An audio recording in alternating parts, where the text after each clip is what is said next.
Bismillahirrahmanirrahim. Assalamualaikum warahmatullahi wabarakatuh. Alhamdulillahirabbil alamin.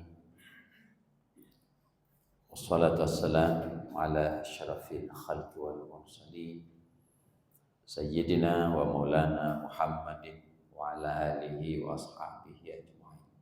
Amma ba'd.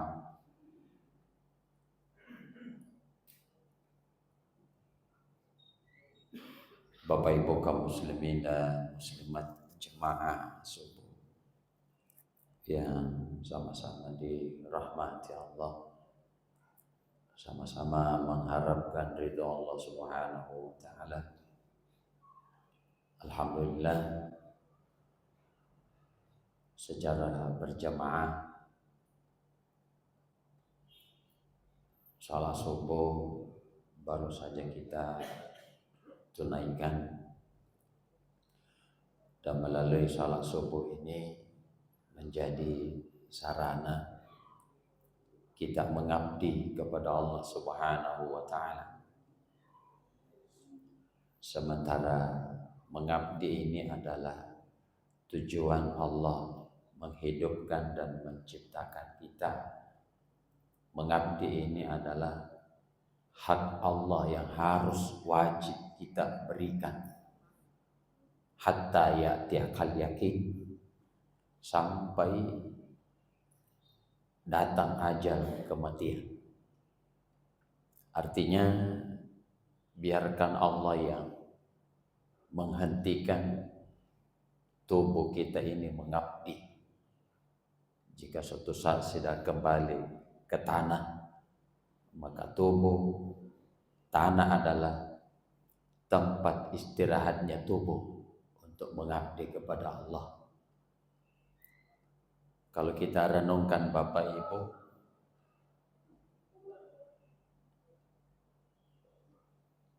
kain kafan nanti yang akan digunakan untuk mengkafani, membungkus jasad kita ini setelah meninggal, kemudian dikembalikan ke tanah, maka kain kafan ini jauh lebih lama bertahan di tanah ketimbang tubuh atau jasad kita yang dikuburkan. Kalau jasad kita paling berapa bulan? 1 tahun, 2 tahun. Sudah tidak punya lagi daging kita pasti akan hancur kembali ke tanah. Saya sering kasih pindah kuburan. Saya menangis di bawah kubur melihat kain kafan yang begitu kotor tapi masih awet, sementara jasad yang dulunya utuh di balik kain kafan kini terpisah, berserakan, tinggal tulang-tulang. Disitulah hati saya ngomong, bicara, ya Allah, seperti inikah perjalanan akhir tubuh manusia? Lahir utuh, lalu sepanjang hidup di dunia dari lemah Engkau berikan kekuatan sedikit demi sedikit sampai tidak lemah lagi. Setelah sempurna kekuatannya, Engkau ambil kembali apa yang telah Engkau berikan kepadanya, sehingga manusia kembali lemah sedikit demi sedikit. Pada akhirnya lemah di atas lemah, betul-betul lemah. Dan pada akhirnya kembali roh yang Engkau berikan, Engkau titipkan ke dalam tubuh ini, Engkau ambil, sehingga tubuh ini seperti semula. Dahulu mati, lalu sekarang pun Engkau anggap tubuh ini mati. Bahkan pada akhirnya kembali ke tanah. Yang sering saya saksikan Bapak Ibu, saya angkat begini tuh kain kafan, sampai saya ikat di bawah, baru saya angkat. Yang tersisa adalah tulang-tulang kita. Kalau kita renungkan sebenarnya, hikmahnya seperti ini. Sebelum tulang-tulang ini terpisah, berserakan, saat ini kan masih utuh. Tubuh kita saat ini masih utuh. Tulang-tulang kita belum berserakan, belum terpisah-pisah. Kenapa seperti itu? Allah yang jabarkan dalam Al-Quran. Dahulu kamu adalah setetes air yang hina, lalu aku berbuat baik kepadamu, lalu berubahlah kamu dari jadi segumpal daging, segumpal darah. Berubahlah kamu segumpal daging. Lalu aku beri kamu tulang. Aku berbuat baik lagi. Tulang-tulang itu aku bungkus dengan daging yang telah aku berikan kepadamu. Setelah itu aku beri lagi kamu kulit. Itu pun belum aku anggap kamu hidup. Aku masih menganggap kamu manusia yang mati di perut ibu. Setelah aku beri kamu roh, tiupkan roh ke dalam tubuhmu, jasadmu, barulah aku anggap kamu hidup. Itu pun baru tubuhmu yang aku anggap hidup. Belum nanti di dunia, apa hidup pengabdianmu atau justru mati pengabdianmu. Itu bahasa Allah dalam Al-Quran. Setelah dikasih ruh, sudah hidup ini tubuh, tapi Allah mengatakan, itu pun baru tubuhmu yang aku anggap hidup. Entah nanti setelah kamu di dunia, apa kamu mampu menghidupkan pengabdianmu, atau justru sebaliknya, hanya tubuhmu saja yang hidup, tapi pengabdianmu mati sampai datang kematian kepadamu. Subhanallah. Makanya Bapak Ibu, hati itu sebenarnya kalau diolah, dia bisa bicara. Hati itu kalau diolah, dia bisa bicara. Paling enak sebenarnya kalau hati ini sudah mampu berbicara dengan diri kita sendiri. Maka hati itu akan bisa jadi penasehat. Dan semua bahasa-bahasa yang muncul, insya Allah enak. Karena bahasa hati itu indah. Bahasa hati itu menyejukkan. Jadi kalau sudah mampu hati ini bicara sama diri kita sendiri, insya Allah hati itu selalu sejuk. Bahkan sesekali air mata ini menetes, air mata ini mengalir. Kalau hati sudah bisa bicara, tapi dilatih bicara. Caranya dengan zikir kepada Allah. Perbanyak saja zikir. InsyaAllah dengan zikir yang banyak. Yang saya lakukan, memperbanyak zikir Al-Fatihah. Itu saja. Perbanyak zikir Al-Fatihah. Saya kalau dari Takalar ke sini, itu hampir 1000 Al-Fatihah baru sampai ke sini. Saya tinggalkan tadi rumah jam 3 bangun, terus tinggalkan rumah jam 3:15. Sampai di sini alhamdulillah jam 4 lewat sedikit. Sempat baring-baring di mobil, zikir-zikir di mobil. Apalagi Bapak Ibu kalau sementara kita sholat seperti tadi, lalu Allah tanamkan rasa. Allah tanamkan rasa. Siapa yang sholat lalu Allah tanamkan rasa ke dalam hatinya, pasti dia meneteskan air mata. Mustahil tidak menetes air mata kalau kita sholat lalu Allah tanamkan rasa dalam hati. Walaupun ayat itu tidak kita tahu isinya. Makanya Allah juga sampaikan, warattilil Qur'ana tartila. Bacalah Al-Quran itu secara indah, secara tartil. Perbaiki penyebutan-penyebutan hurufnya. Bacalah ayat itu dengan suaramu yang indah. Ternyata suara yang indah dalam membaca Al-Quran itu tidak bisa menjadi obat, syifa bagi orang yang membacanya dan bagi orang yang mendengarkannya. Apalagi kalau saya sendiri pribadi di saat seperti itu tadi, saya minta kepada Allah, ya Allah, apa yang kau tanamkan ke dalam hatiku, tanamkan juga ke dalam hati orang yang mendengar ayat-ayat ini, sehingga apa yang aku rasakan mereka juga merasakan. Makanya ada makmum yang nangis, ada yang tidak. Bisa jadi Allah tanamkan ke dalam hati saya, Allah juga tanamkan ke dalam hatinya. Tapi di sisi lain ada juga yang tidak Allah tanamkan ke dalam hatinya. Sehingga ada yang sejuk, ada yang tidak. Makanya dalam sholat itu, sholat yang kita lakukan sebenarnya dua jalan. Sholat yang kita lakukan jalan mendapatkan ketenangan dan jalan mendapatkan keselamatan. Jadi sholat itu adalah paling penting jalan menuju keselamatan. Kalau untuk jalan mendapatkan ketenangan tidak semua. Walaupun sebenarnya tujuan sholat adalah untuk berzikir kepada Allah, dan tidak ada orang yang berzikir kecuali diberi ketenangan. Tapi tidak semua orang yang berzikir mendapat ketenangan dari Allah, karena ketenangan ini Allah yang kasih. Ala bizikrillah tatma'innul qulub. Siapa yang berzikir kepada Allah, aku tanamkan ke dalam hatinya, aku menaruh ke dalam hatinya ketenangan jiwa. Nah, ketenangan ini bisa kita dapatkan, bisa kita rasakan kalau Allah tanamkan rasa. Jadi untuk mendapatkan ketenangan, rasa dulu, olah rasa dulu. Untuk mendapatkan ketenangan dalam sholat, harus olah rasa dulu. Mustahil ketenangan itu Allah berikan kalau tidak punya rasa. Harus olah rasa dulu. Bagaimana caranya Bapak Ibu olah rasa dulu? Harus peka. Peka maksudnya kita dikasih rezeki sama Allah. Allah titipi kita punya rezeki. Tapi di sisi lain, taruhlah Allah tidak batasi kita punya rezeki sampai kita dianggap orang kaya oleh orang lain. Tapi di satu sisi orang lain dibatasi rezekinya oleh Allah, lalu dianggap miskin oleh kita. Nah, ternyata lewat orang-orang yang susah ini kesempatan olah rasa. Kesempatan kita olah rasa.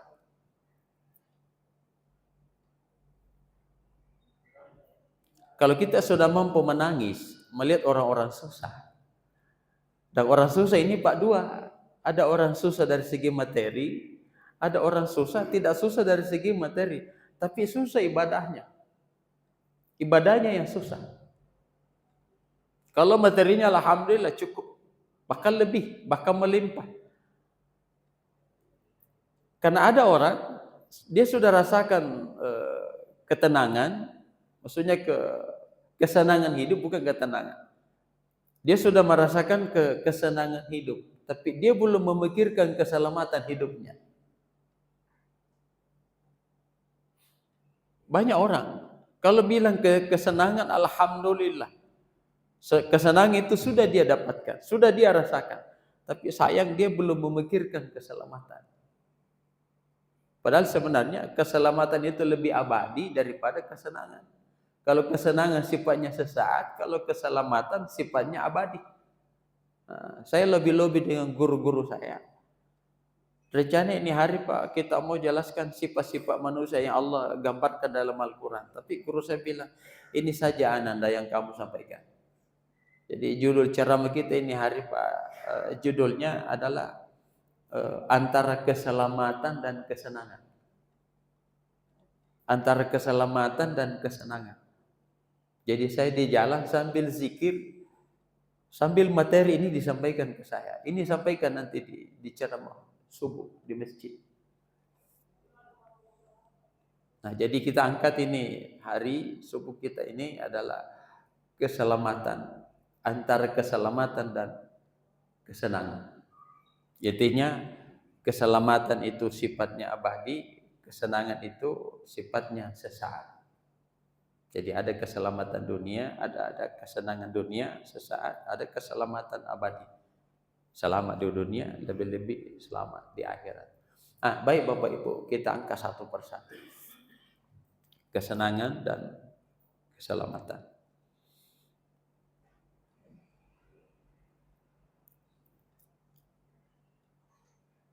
Tidak ada manusia kecuali lahir dalam keadaan mulia. Kalau bahasa guru saya bilang begitu. Tidak ada satupun manusia lahir kecuali ada kemuliaan yang menyertai diri. Jadi kita lahir itu bersama kemuliaan. Jadi kita lahir, kemuliaan itu sudah menyertai kita. Jadi tidak ada satu manusia pun lahir kecuali sudah mulia. Tidak ada manusia lahir dalam keadaan hina. Tidak ada. Karena Allah sudah muliakan. Tidak ada satupun lahir kecuali lahir dalam keadaan mulia karena sudah dimuliakan oleh Allah. Jadi ada kemuliaan yang menyertai kita. Nah, itu intinya. Setelah kita lahir, siapa yang mementingkan keselamatan, maka dia telah memelihara kemuliaan yang ia bawa atau kemuliaan yang menyertai dirinya. Jadi siapa yang lahir lalu lebih mendahulukan, lebih mementingkan, menomorsatukan keselamatan, maka sesungguhnya dia telah memelihara kemuliaan yang menyertai dirinya lahir. Tapi siapa yang hidup di dunia lalu dia lebih mendahulukan, mengutamakan, bahkan lebih mementingkan kesenangan lalu melupakan keselamatan, maka sesungguhnya dia telah menghinakan dirinya, sementara lahir Allah telah memuliakan dirinya. Makanya Bapak Ibu, Allah sudah memuliakan kita, terus kita lahir dalam keadaan mulia.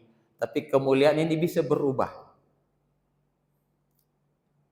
Siapa yang hidup lalu yang dia pikirkan adalah keselamatan, maka insya Allah dia akan selamanya dalam keadaan mulia. Tapi siapa yang hidup lalu yang dia pentingkan adalah kesenangan, maka kemuliaan ini bisa berubah menjadi kehinaan. Itu tafsir surah At-Tin. Laqad khalaqnal insana fi ahsani taqwim tsumma radadnahu asfala safilin. Allah telah memuliakan kita dibandingkan dengan makhluk-makhluk lain. Tapi toh kenapa di ayat berikutnya Allah mengatakan, tapi setelah dia tinggalkan dunia, aku akan menempatkan dia di tempat yang paling rendah. Kalau di dunia Allah mengatakan bahwa aku telah memuliakan dirinya lebih mulia daripada makhluk-makhluk lain. Tapi setelah dia tinggalkan dunia, tidak. Akan aku tempatkan dia tempat yang paling rendah, tempat yang paling hina, asfala safili. Padahal dia lahir ada kemuliaan yang menyertai dirinya. Nah, kan mestinya kalau lahir ada kemuliaan yang menyertai dirinya, mestinya Bapak Ibu kita tinggalkan dunia dalam keadaan mulia menuju kemuliaan berikutnya. Mudah-mudahan bisa paham. Kita tinggalkan dunia dalam keadaan mulia menuju kemuliaan berikutnya. Bukan meninggalkan dunia dalam keadaan hina menuju kehinaan berikutnya. Jadi ada orang meninggalkan dunia dalam keadaan hina menuju tempat yang paling hina. Ada orang meninggalkan dunia penuh kemuliaan tapi menuju tempat yang lebih mulia daripada kemuliaan yang dia dapatkan di dunia. Jadi begitulah model manusia nanti kembali. Ada yang mulia di dunia, dia meninggalkan kemuliaan menuju kemuliaan berikutnya. Ada meninggalkan kehinaan menuju kehinaan berikutnya. Makanya bahasa Al-Quran mengatakan begitu celakanya hidupmu kalau kamu tinggalkan kehinaan menuju kehinaan berikutnya. Tapi begitu istimewanya hidupmu kalau kamu tinggalkan dunia dalam keadaan mulia menuju kemuliaan berikutnya. Tapi tidak semua, tergantung kita. Jadi kalau ingin meninggalkan dunia dalam keadaan mulia, Allah bilang tadi, jaga kemuliaan yang menyertai dirimu dengan cara dahulukan keselamatan. Mencari kesenangan boleh, tapi jangan melupakan keselamatan. Tapi yang kita lihat, mendahulukan kesenangan, membuat justru kesenangan itu yang membuat dia lalai sampai melupakan kesenangan, melupakan keselamatan. Saya Pak dari jalan ini begini modelnya, nangis di mobil. Sambil guru saya ngomong, Anda umurnya sudah hampir 50 tahun. Yang kamu cari selama hidupmu, apakah kesenangan atau keselamatan?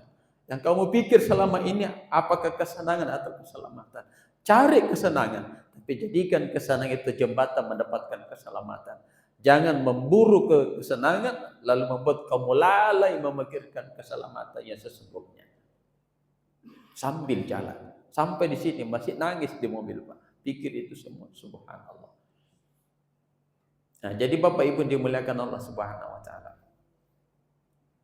Jadi keselamatan dan kesenangan. Nah, kapan kita mulai memikirkan keselamatan? Kalau kembali ke ayat, hadis. Kapan kita mulai supaya kita sudah memikirkan keselamatan? Atau justru sebenarnya bukan kita yang memikirkan, tapi dibantu. Coba Pak kita ambil hadisnya. Tapi saya ambil terjemahnya saja. Kenapa anak-anak itu Pak di usia 7 tahun sudah Allah perintahkan, sudah Nabi perintahkan sholat. Anak-anak sudah 7 tahun Pak. Baru usia 7 tahun, Allah dan Rasulnya sudah perintahkan. Tapi dikasih amanah orang tua. Orang tua yang dikasih tugas, suruh perintahkan anak-anakmu sholat di usia 7 tahun. Kira-kira Bapak Ibu usia 7 tahun dia sudah memikirkan keselamatan atau kesenangan? Pak, kira-kira kalau umurnya baru 7 tahun, apa sudah memikirkan keselamatan atau kesenangan? Belum. Yang dia pikir pasti kesenangan. Anak-anak.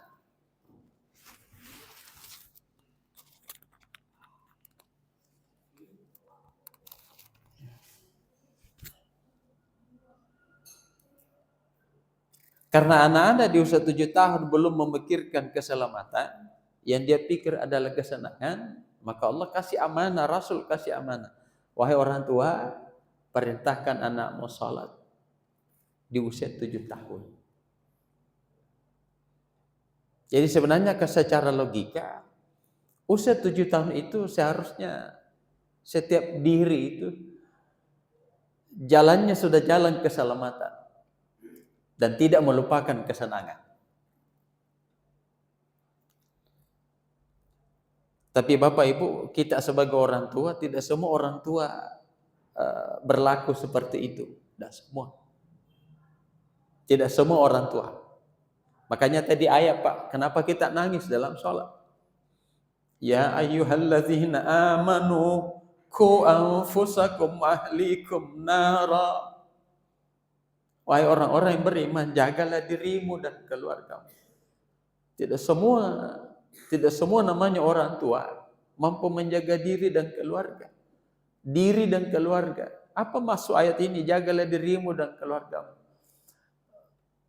Menetes air mata kita ini Pak, kalau kita renungkan surah Sajadah.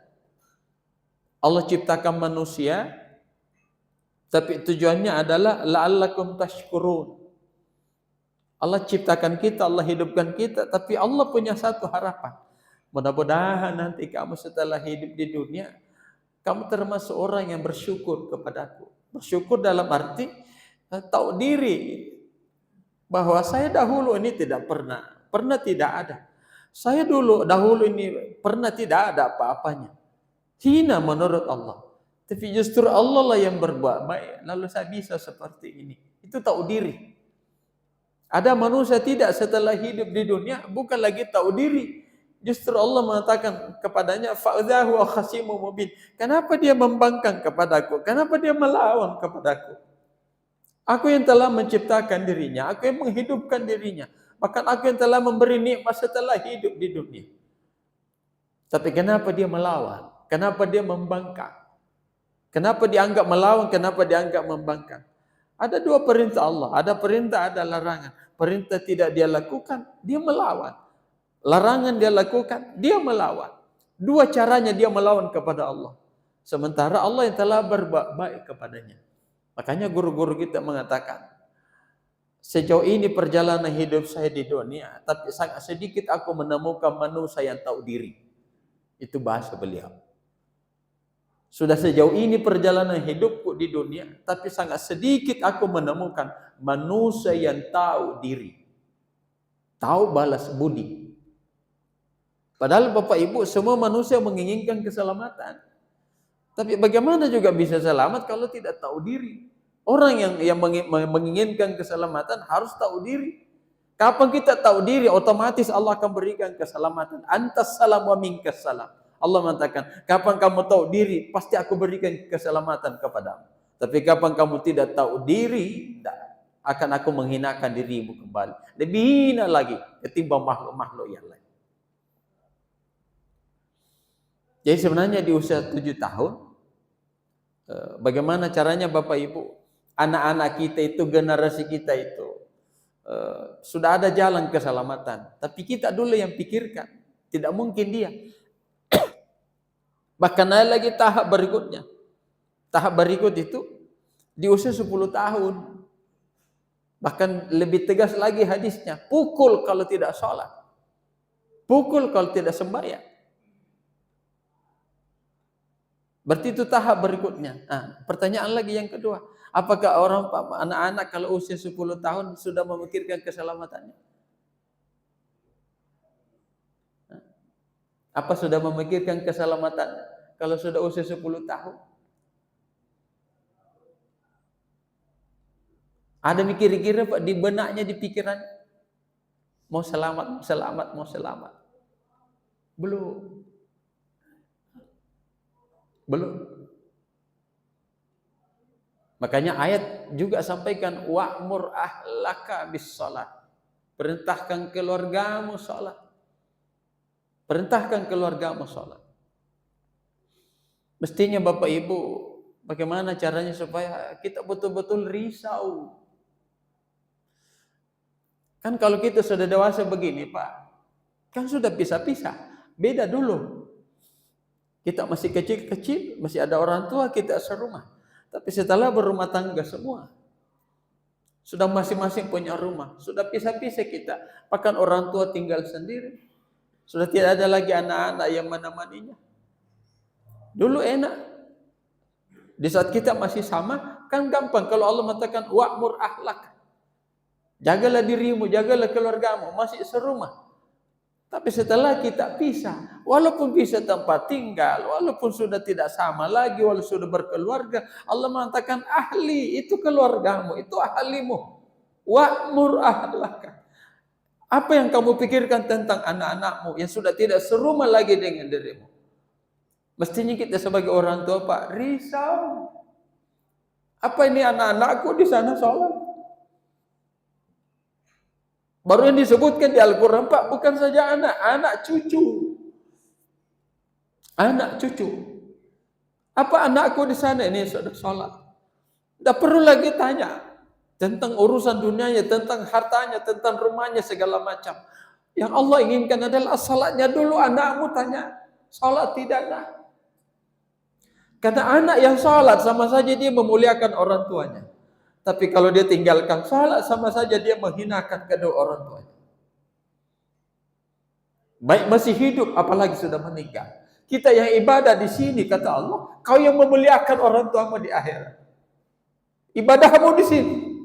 Bagaimana caranya kita muliakan orang tua di akhirat? Yang ibadah kita di sini. Ada dua jalan.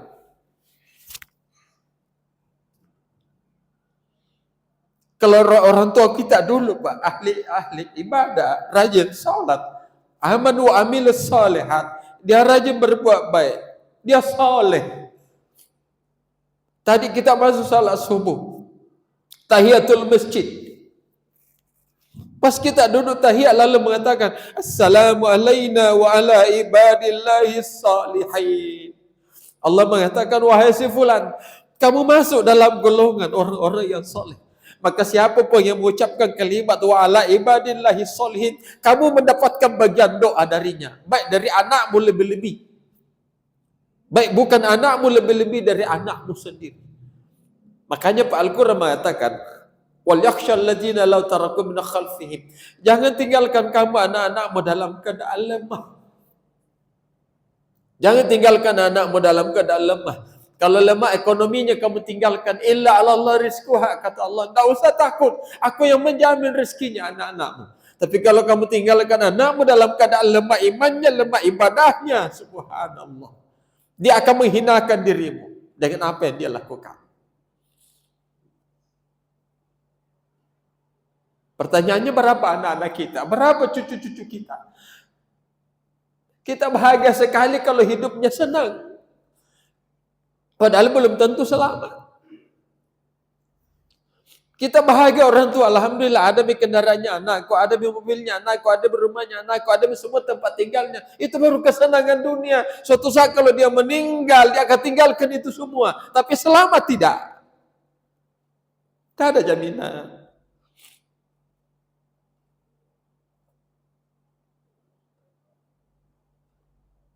Makanya ayat tadi Pak bilang, Ya ayyuhalladzina amanu qu anfusakum wa ahlikum nara wa quduhan nas. Wahai orang-orang yang beriman, jagalah dirimu. Di akhir itu ada api neraka. Ada tempat di mana manusia itu dihinakan oleh Allah. Neraka itu tempat yang hina. Tempat di mana manusia dihinakan. Dia punya bahan bakar. Bahan bakar itu adalah manusia. Makanya tadi Allah bilang, jagalah dirimu. Maksudnya jaga dirimu, jangan dirimu dijadikan bahan bakar. Jangan dirimu dijadikan bahan bakar. Bagaimana caranya? Insya Allah. Jaga dirimu, jangan dirimu jadikan bahan bakar. Ahli. Jaga juga keluargamu. Jangan keluargamu dijadikan bahan bakar. Nah, keluarga ini Pak dua. Istri, anak, cucu.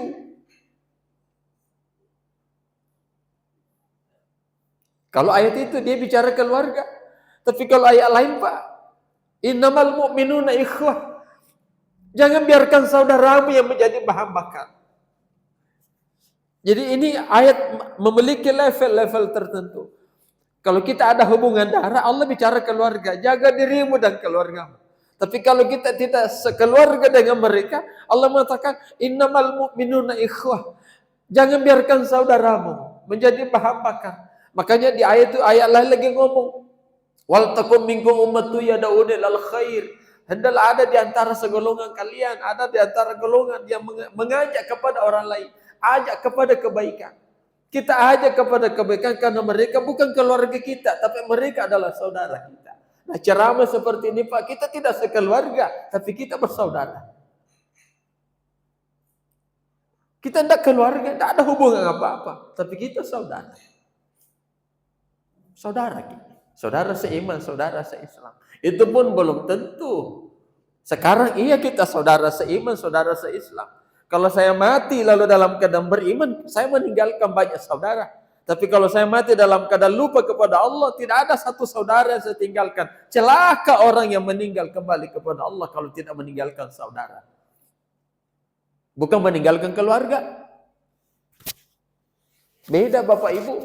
Mati meninggalkan saudara sama mati meninggalkan keluarga. Kapan kita mati pasti meninggalkan keluarga, tapi belum tentu meninggalkan saudara.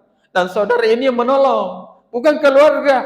Keluarga tidak bisa menolong kalau bukan saudara. Tapi kalau kita saudara kembali kepada Allah, insya Allah, bukan keluarga atau keluarga pasti jadi penolong. Jadi bedakan. Bermimpi setinggi langit, bercita-cita setinggi langit. Ya Allah, beri aku rahmat supaya pulang. Bukan meninggalkan keluarga.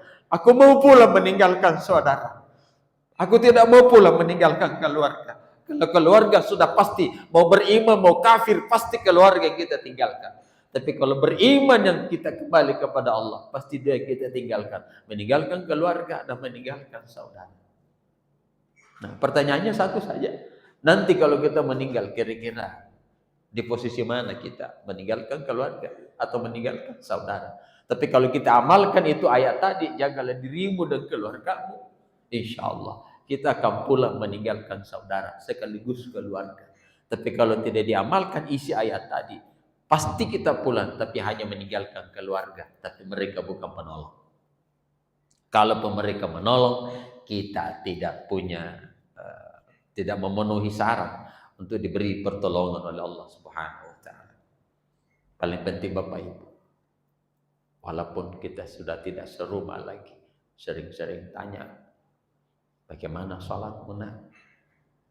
Saya kebetulan Bapak Ibu di Takalak, di pondok, di pesantren. Saya mendalami ilmu pengobatan. Setiap pasien yang saya tangani di pesantren, pasti sholatnya dulu yang saya jaga. Saya tanya dulu, bagaimana sholatmu? Bagaimana sholat?